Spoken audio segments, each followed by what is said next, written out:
When God is born within you, for that's the beginning of it all, you first awaken within you, and you do not know you are God.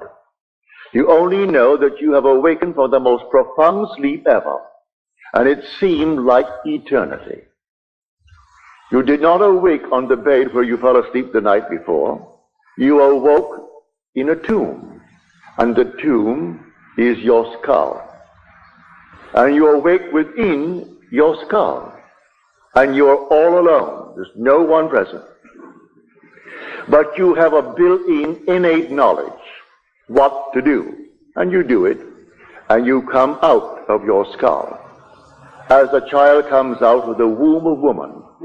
But you're coming out of your own skull, and you pull yourself out of your own skull. God actually took upon himself the limit of contraction, which is man. Now he is born, the birth being an expansion. There is no limit to expansion. God is forever expanding. And then, at a moment of expansion, he then has a new venture of contraction. Then he expands beyond what he was. Then he contracts. Then he expands beyond what he was. And that is God's play. There is no limit to expansion. He puts a limit to contraction. The limit here is man. So when you break the tomb, you come out and you are God. So when he said to me, I laid myself down within you to sleep. Who said that? The depth of my own soul. The Lord said that. I laid myself down within you to sleep. And as I slept, I dreamed a dream. I dreamed, and I knew exactly what he was dreaming. He's dreaming that he's I. And when the dream is over, we aren't two, we are one.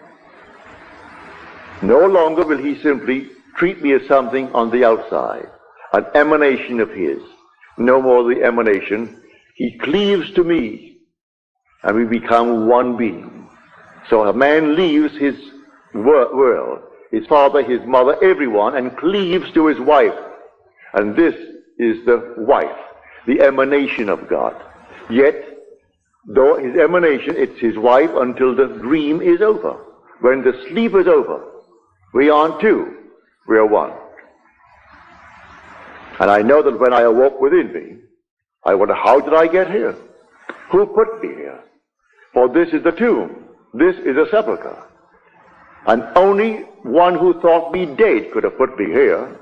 For this is a tomb, and only the dead are placed in tombs. So someone, I didn't realize then that it was a deliberate act on my own part. I laid down myself. I have the power to lay it down and the power to take it up again. For I am the resurrection and the life. So he entered death's door, the human skull, and laid down in the grave of man. And there he dreams the dream of life. And this is the dream of life. And one day, it comes to the end, and he awakes where? In the tomb where he entered, to find himself there. It was a long dream. Thousands and thousands of years he's been dreaming this dream. You didn't begin in your mother's womb 70 years ago, or whatever year you may be. That's only a garment woven for you. You are eternal. You have no beginning and you have no end. Never was there a time when you were not, nor shall there ever come a time when you shall cease to be. Beginning and ends are all dreams. It seems so real, but they're all dreams. But you have no beginning, no end. And when it happens in you, well, what a joy. I can't tell anyone the emotion that possesses you, and then you really are like one possessed. You walk in the dream of what happened, and you cannot think of anything but, really. You may be diverted for a little while. A small party, a big one would bore you. A few friends, yes. A large crowd, no. It doesn't interest you. A dinner party of a few chosen friends, yes. But to have an enormous crowd, no, that's nothing more than noise. Everyone's trying to, well, monopolize the entire picture. But a few chosen friends for a party, a delightful evening with words, where you're discussing reality, wonderful. But after it happens to you, may I tell you, you can't think of anything but, and your dreams are not dreams anymore. Your nights are not what they were prior to that waking. You wake and it's entirely different. And I can't explain to anyone who wakes every day of their life after a night of good sleep that waking in the morning doesn't compare to this. It's something entirely different. As though you had never awakened before in your life. That's what actually you feel like. Something entirely different. But something was said to me just before I took the platform by a very dear friend of mine who was here tonight. Although he will admit to me and to everyone in the world, he is 101% American, but he cannot deny the fact that he has 101% of the Irish background in him too. So he gave me the definition of an Irishman. An Irishman is one who does not know what he wants. And there'll be no peace on earth until he finds it. Not exactly his words, he told it much better than that. But that's the essence of it. He does not know what he wants, and there'll be no peace on earth until he finds it. Well, that's the whole vast world. Ask him, what do you want? He doesn't really know what he wants, because what everyone wants is to find the Father. And you can't find the Father without the Son. Basically, we're trying to find the cause of the phenomena of life. What makes things happen in my world? He told me, years ago, long before he met me, he had these sort of daydreams of, talking to a crowd. Maybe going on radio. Maybe on TV. Here out of the blue, someone came into his restaurant in Ojai and offered him a series of lectures here in New Mexico. Possibly to send him into Arizona. She can arrange other things for him. And the whole thing is done. But he remembered these daydreams. Most of us don't remember. And when we are confronted with our own harvest, we deny it's our harvest. So I tell you, there is no such thing as an accident in this world. No. There is no such thing as a natural cause. Every natural effect has a spiritual cause. That is an imaginal cause, and not a natural. A natural only seems. It is a delusion of our fading memories. We can't remember when we set it in motion. He remembers that long before he met me in San Francisco, that this happened back east, this daydream of his. And now, suddenly, out of the nowhere, a seeming stranger comes into his world, listening to him in his restaurant, carried away with what he had to say, the way he said it, is moved to arrange this thing for him. He doesn't have to lift a finger to do it. It all will be done for him. So I say, dream noble dreams. Wonderful dreams. If they don't come to pass tonight, tomorrow, or next week, you keep on dreaming them. But try to put yourself into the dream as though it's taking place. And try to live in it. Be possessed by the dream. And see the whole thing unfold within you in this world of Caesar. Always bearing in mind the real dream. It must come to an end only when it's fulfilled. And the story is the fulfillment when you awake. For resurrection is waking. It's not gathering dead bones together and putting flesh on it. It's simply awakening. You are sung to sleep and you awaken like a man out of a deep, deep sleep to find yourself in a tomb. But you have the strength to break the bonds of that tomb and to come out of that tomb. And when they come to search for the body, they've taken away the body. They only knew you by reason of the body that you wore, and that's taken away. They can't see you. Him they could not see. But he was fully aware of everyone round about it, in spite of all the pain you've gone through and all the horrors of the world. For this is a nightmare. Can't confine it only to the night, it's a daymare too, with most people. So I tell you, at the end, it's not a reward, it's simply victory. You had plotted and planned the whole thing before you entered the tomb. You prepared a way for your own return to whom? To yourself. I came out from the Father, and I came into the world. Again, I am leaving the world, and I am returning to the Father. And that's the story of this week. So as far as Friday goes, Good Friday, save your tears.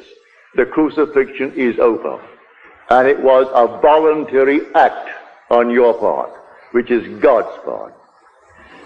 You laid yourself down in a tomb for the purpose of dreaming the dream of life. And in that dream, you suffered. You knew you would.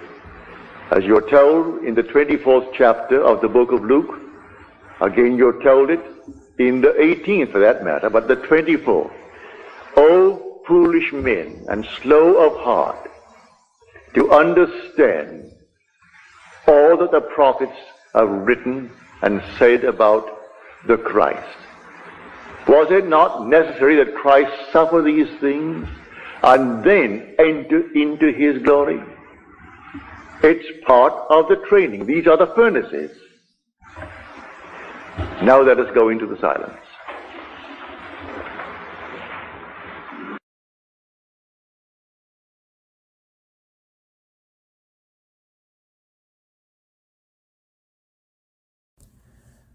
The first principle.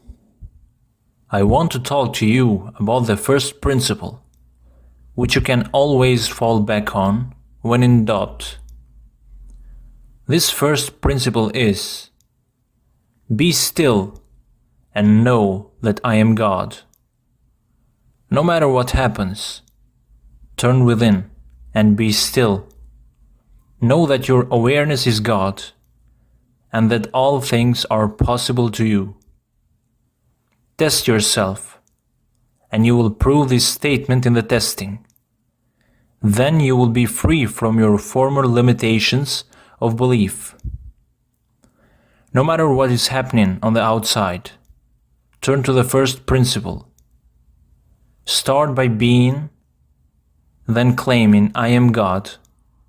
Ask yourself, is this true? You will never know the truth until you test it. I proved it, then I tried it again and again. And the more I tried it, the more I realized that the statement in the 46th Psalm was true, that God really is my own wonderful consciousness. For I learned to be still and know that I am God. Relax, be still and question yourself, saying, are you really God? Address yourself as though you were too. If you are God and can do all things, prove it to me by giving me my desire so I can feel its presence now. See if he will prove himself in performance, and when he does, do it again. Keep on asking, and when he proves himself here on this level, then let these things which can be put to the test come through, for they will. From the book The First Principle, 1969.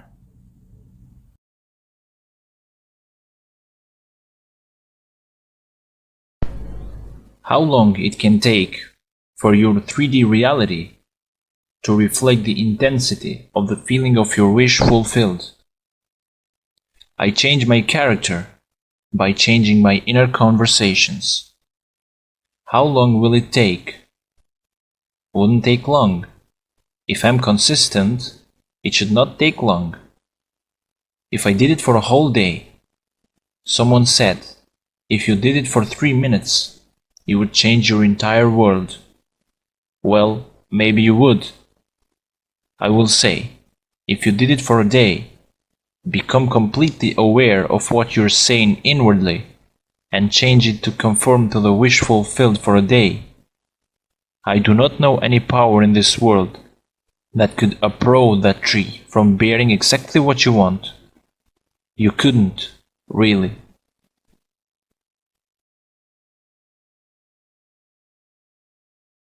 Now we find Christ being defined in the New Testament as the power of God and the wisdom of God. So the eye of man is the power of God and the wisdom of God. If man does not know it, well, then he will not exercise that power. He will not exercise that wisdom. So tonight I am trying to persuade you that when you say I, before you say anything, that is the power and the wisdom of God. You can't separate the power of God and the wisdom of God from God. So you will say in the end, I and my Father are one, for he is called the Son of God. Now we are called upon to test this, if it be true. Can we test it? I hope you'll put it to the test. When I tell you that your own wonderful I amness is God, though prior to that you believe that you are little something, moving across the earth for a few years, 70 years, and then you will vanish, in the hope of some restoration, but a hope, no assurance. But now I'm going to tell you that you really are God. Your own wonderful consciousness, your human imagination, that is the God of Scripture. And there is no other God. Imprisoned as you are in these bodies of flesh, you did it for a purpose. Now let us see what it tells us about this Son of Man that is now equated with the I of man.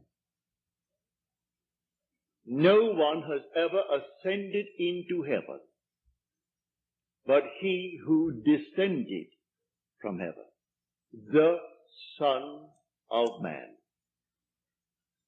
You'll read that in the 3rd chapter, the 13th verse of John. So here we find you are a pre-existent being. No one can ascend into heaven but he who descended from heaven, the Son of Man. Your ascension in the next verse, the 14th verse, is showing you how you ascend. As Moses lifted up the serpent in the wilderness, so must the Son of Man be lifted up. That's all imagery, and yet it is true. You descended into generation in a world of death, where everything begins, it waxes, it wanes, and then it disappears. But there's something in you, clothed in this garment, that does die. That is pre-existent. And its home is heaven, which is harmony. You gave it up completely. You aren't pretending that you're a man. You descended into man. You became man. With all the weaknesses, all the limitations, all the restrictions of man, to experience this world of death and decay. There will come a moment in time that you will ascend from this restriction, taking with you the experience that is yours because of this restriction. And you will ascend in the same manner that Moses lifted up the serpent in the wilderness. That was an adumbration. That was a foreshadowing. You will rise from the base of your spine, up your spine into your own skull, for heaven is within you. And you will rise like a fiery serpent, without any loss of identity. The form you wear, I hesitate to describe it. I will tell you that your face is human, your hands are human, your voice is human, but do not ask me to describe the body that you wear. It's infinite power, infinite wisdom, and yet it is a form. You are that fiery being that descended, not because of anything that was wrong when you descended. The fall is not because of any mistake on our part. It's a predetermined plan to come down into the world of death and decay and overcome it. If coming down, wearing these garments, we knew who we were, pretending that we were men, we could not accomplish it. Any more than an actor on the stage, pretending that he is Hamlet, can actually play that part. He has to actually assume it, but even then it is still with a little something in his mind. He knows he is the great actor who tonight will go home to his lovely home, and he'll take off the garment and hang it up once more, and tomorrow he'll replay the play. You don't do that in this play of God. You don't take off the garment. You wear it for your 80, and if by strength, your 80, or maybe even longer, or shorter. But the eye of man is the God of Scripture. Put it to the test. Let me now, first of all, before we go into the testing of it, make clear what I said on the last lecture night, Friday night, prompted by a question that was asked here. For I had said in the previous lecture that there are ranks in heaven as they are on earth, for this is only a copy. Everything here is a shadow. It's a copy of the eternal realities. And in the 12th chapter of 1 Corinthians, Paul describes the 8 ranks. He does it many times, but he never changes the first 2. The first is always the apostles. The second, the prophets. The third, the teachers, and then he goes on. Miracle workers, healers, helpers, administrators, and the speakers in tongues. But he never changes the first and second, the apostle and the prophet. You might think, because I told you I am sent, and the word sent means an apostle, that I am appropriating unto myself a certain first rank. But now, to put your heart at peace, I'm going to quote the 11th chapter of Romans. As of old, for there are always a remnant of old, and the remnant simply means the elect of God. You're not elected because you're born by accident into some ethnic group. Has nothing to do with that. A descendant of Abraham after the flesh is not necessarily the elect of God. You are chosen from any race, any nation, any religion. Well, how the choice is made, no one knows. It remains the Father's secret. But Paul qualifies it in this manner. There is a remnant to this day, called by grace. And if by grace, then it is not on the basis of works. Otherwise, grace would no longer be grace. Therefore, no one who is called and sent can brag. If he brags, he is not the sent. Because it's all by grace. He didn't earn it. It's not by merit. It is simply a secret known only to the Father. So when we are called in incorporated into the body of infinite love, who is God, and then sent. Let no one who is sent raise a finger to brag, to boast, for it is all by grace. Read it in the 11th chapter, the 5th and 6th verses of Paul's letter to the Romans. So now I have stated that. So do not think for one moment when I tell you I have been called and sent that in any way I am trying to act superior. For there is no intrinsic superiority to those who are called.